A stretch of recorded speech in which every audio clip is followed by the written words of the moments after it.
Apam deydi toyluqumga 88 ketibdi. Ha? Siz qana o'yladingiz? Apamning gapini alayman. Apanızın gapini anglaysiz.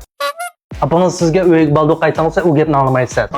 Apanız sizga javob berman qizim desa, u gapni anglamaysiz. Apanız sizga yaxshi qo'n desa, u gapni anglamaysiz.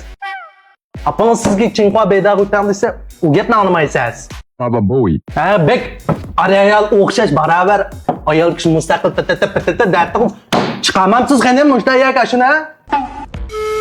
Ajab apanızning gapini anglaydigan bo'lib ketibsiz. Voy bu toyluq degan almisoqdan tatib banasa.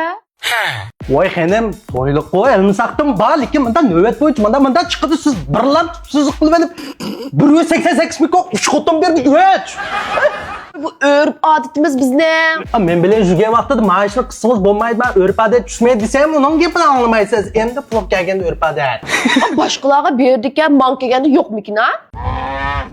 Boshqalar og'am bilan siz 3 odamning pulini deb oldingiz, xanim siz, yo'q.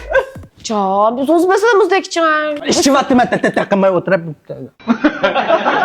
Diyeceğim çakma tekmesen halim xanim. Bo'lmasa sana belki pulni ayak versen uçunu verdi. Oturan xanim bo'ldi vay.